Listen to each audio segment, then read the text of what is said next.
Bismillahirrahmanirrahim. Assalamualaikum warahmatullahi wabarakatuh. Alhamdulillahirrabbilalamin. Wabihi nasta'in wa ala umuri dunya waddin. Wassalatu wassalamu ala asrafil anbiya'i wal mursalin wa ala alihi wa sahbihi ajma'in, amma ba'du. Pertama-tama izinkanlah saya menyapa Ibu Ari Hikmawati selaku dosen mata kuliah Sejarah Al-Quran. Perkenalkan, nama saya Laraswati, NIM 087, saya dari Prodi Ilmu Al-Quran dan Tafsir, kelas 1C. Saya akan menceritakan sedikit tentang sejarah qiraah dan keotentikan Al-Quran dari segi qiraah. Qiraat secara bahasa berarti bacaan. Maksud dari istilah ini adalah setiap bacaan yang disandarkan kepada salah seorang qori tertentu. Maka kita akan mendengar istilah qiraat Asim, qiraat Nafi', qiraat Ibnu Katsir, dan lainnya. Mereka adalah para imam yang menjadi sumber qiraat tertentu.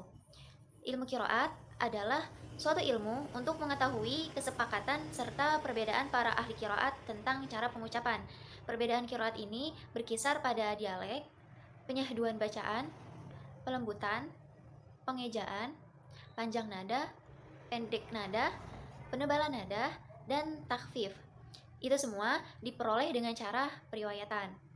Sedangkan menurut catatan sejarah, timbulnya penyebaran qiraat ini dimulai pada masa tabi'in, yaitu awal abad 2 Hijriah, ketika para qori tersebar di berbagai pelosok Arab, dan para qori tersebut selalu menonjolkan guru-gurunya daripada imam-imam qiraat.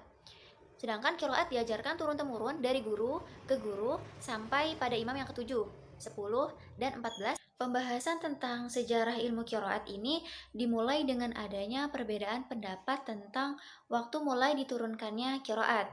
Ada dua pendapat tentang hal ini. Yang pertama, qiraat mulai diturunkan di Makkah bersamaan dengan turunnya Al-Quran.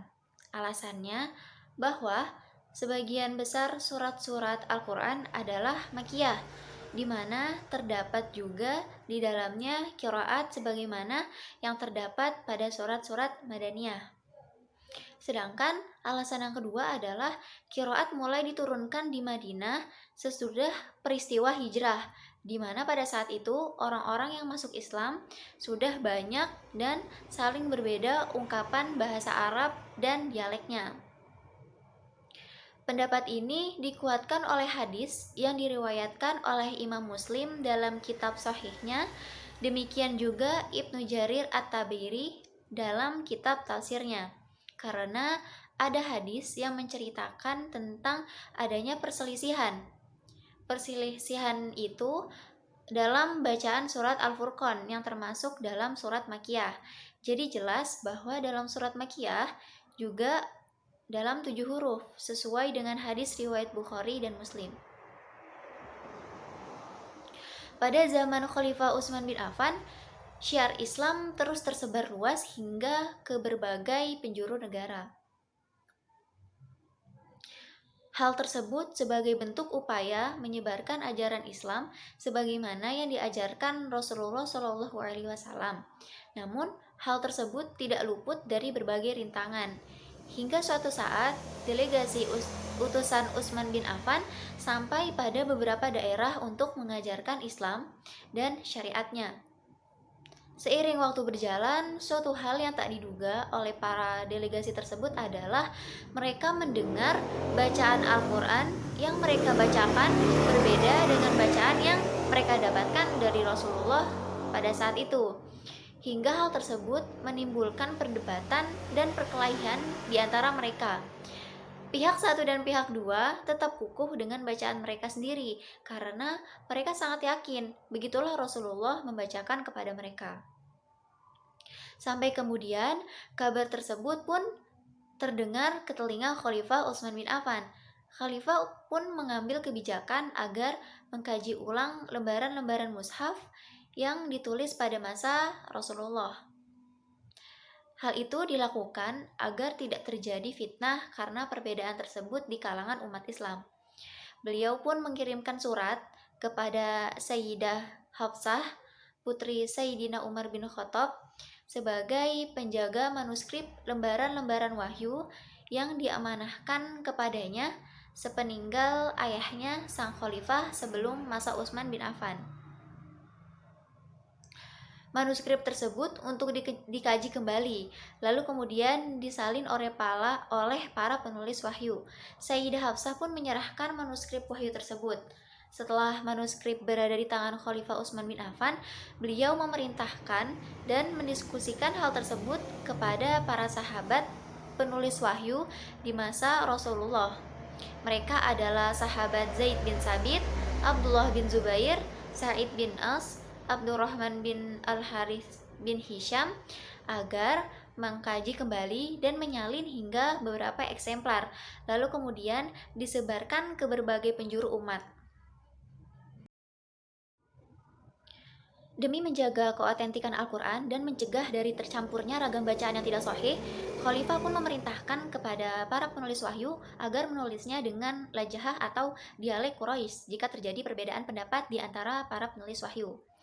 Setelah rampung pengkajiannya, penyalinannya, dan juga pengklasifikasian qiraat bacaannya, maka Khalifah Utsman bin Affan kemudian menyebarkan mushaf tersebut kembali ke berbagai penjuru disertai dengan seorang delegasi yang paham betul dengan mushaf yang dibawanya, baik dari segi bacaan dan lain-lain. Selain itu, beliau juga memerintahkan kepada umat pada masa itu agar memusnahkan setiap manuskrip wahyu selain dari yang telah dikaji oleh tim penulis wahyu khalifah pada zaman itu. Hal tersebut dilakukan agar tidak terjadi lagi perdebatan di kalangan umat mengenai bacaan qiraat Al-Quran.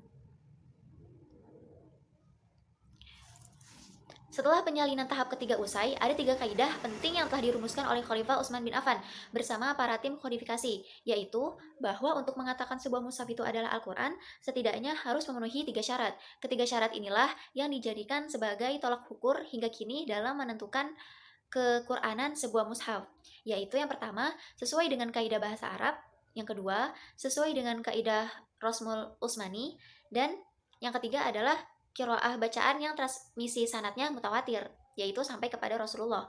Jika satu dari ketiga kaidah ini tidak terpenuhi, maka mushaf tersebut tidak dapat dikatakan sebagai Al-Quran dan bacaannya termasuk kategori syadz atau tidak tergolong sebuah amalan ibadah ketika membacanya, tidak boleh dibaca dalam sholat, dan tidak dapat dijadikan sebagai landasan dalam syariat.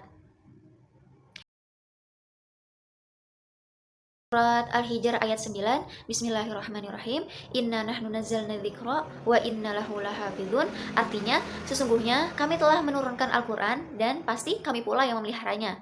Munculnya kalangan orientalis untuk menepis segala pendapat yang memungkinkan adanya menirukan atau ayat Quran yang diubah.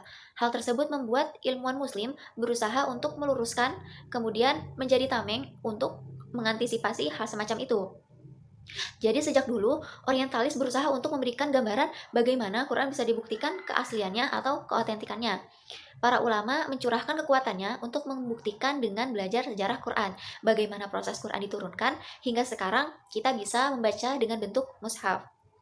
Sedangkan dari segi qiraat, eksistensi ilmu qiraat sangatlah penting, karena qiraat diajarkan turun-temurun dari guru sampai kepada para imam qiraat. Istilah qiraat yang biasa digunakan adalah cara pengucapan tiap kata dari ayat-ayat Al-Quran melalui jalur penuturan tertentu.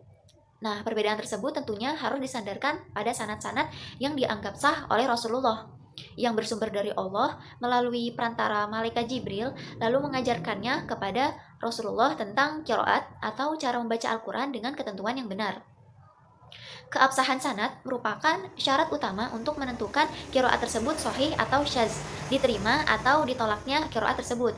Suatu qiraat tidak dikatakan qiraat apabila sanadnya tidak jelas, sehingga qiraat sangat berkaitan dengan sanad. Dengan adanya sanad qiraat yang jelas, maka keotentikan Quran dapat terjaga.